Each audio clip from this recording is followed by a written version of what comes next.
Merci d'être avec nous, Eddy. Bonjour à tous et bonjour TV5 Monde. Merci d'être avec nous, Eddy. Vous êtes membre du groupe The Dizzy Brains, oui. Les cerveaux vertigineux ou les cerveaux étourdis. Vous savez que TV5 Monde est la chaîne de la francophonie. Oui. Les mots sont importants. Pourquoi cerveau étourdi ? Cerveau étourdi, en fait, c'est au départ, c'était pas, on l'a pas aperçu comme ça, on l'a pas inventé comme ça. Le nom, on veut Dizzy Brains, que français anglais, quoi. Mais on a juste trouvé le nom en anglais. Mais c'est après qu'on a bien réfléchi sur le nom et on a vu que ça collait beaucoup à notre vie, à nous en tant que simple citoyen malgache et à tout ce qu'on a vécu à Madagascar, tout ce qu'on vit à Madagascar. Et ça nous étourdit la tête et voilà, c'est comme ça, c'est les cerveaux étourdis parce qu'on est malgache. Parlez-nous un peu de la situation des musiciens à Madagascar, qu'en est-il ? Être musicien à Madagascar, c'est un peu dur en fait. C'est tellement dur, mais c'est pas un peu, mais c'est tellement dur. Nous, avant d'être vraiment dans des tournées, dans un label et tout, on a galéré comme tous les musiciens en fait. C'est une route, quoi, c'est un parcours. Mais être un musicien malgache, c'est toi-même, tu cherches tes concerts, tu paies toi-même tes matos, tu loues toi-même ta gratte et tout. T'as rien, t'as envie de faire de la musique en fait, mais t'as pas les moyens. Il y a un titre, moi, qui m'a beaucoup frappé, c'est Vang, j'espère que je prononce bien. Oui. Ça veut dire les crocs, si on traduit, ce sont les crocs, en fait. Cerveau étourdi, cerveau vertigineux, les crocs. Alors, parlez-nous de cette chanson Vang.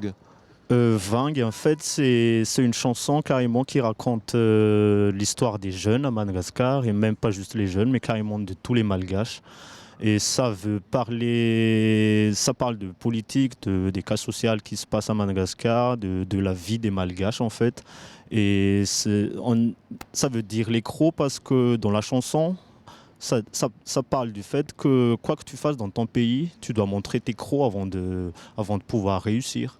Tu dois être enragé, tu dois avoir cette sensation d'être un révolutionnaire dans la tête avant de réussir quelque chose, quoi que tu fasses. On a le sentiment que vous êtes devenu, c'est pas ce que vous demandez, mais quand même une sorte de porte-voix aussi et de drapeau, que vous redonnez une voix aux sans-voix à travers la musique et à travers le rock. On est devenus des représentants et des porte-parole de la jeunesse malgache en fait, et même de tous les malgaches, même si on ne le voulait pas au tout début. Mais côté public malgache, au début, ils n'étaient pas trop partants de nous suivre. Je dis suivre parce qu'ils étaient là à critiquer et tout.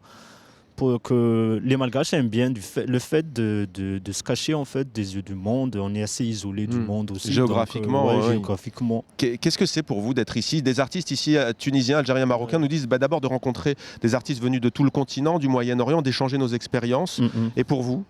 Oui, ça c'est toujours important, le partage et tout. Où que tu sois, c'est toujours important, quoi, surtout entre musiciens. Mais pour nous, en fait, être ici, c'est vraiment un truc, un événement assez exceptionnel aussi parce que de un, c'est tellement important pour nous d'être dans un carrefour, genre vraiment de l'océan Indien, de l'Afrique et de l'Asie et tout. Non pas toujours être en Europe, mais aussi un peu descendre vers le sud et voir ce qui se passe un peu. Moi, par exemple, j'ai envie un peu de voir comment le public marocain vont être. Comment ils vont réagir, comment ils vont réagir et tout, l'ambiance, et comment ils vont intercepter mes discours sur scène, nos chansons et tout. Peut-être que ce sera un peu pareil à Mada, je sais pas. Spéciale dédicace à Madagascar.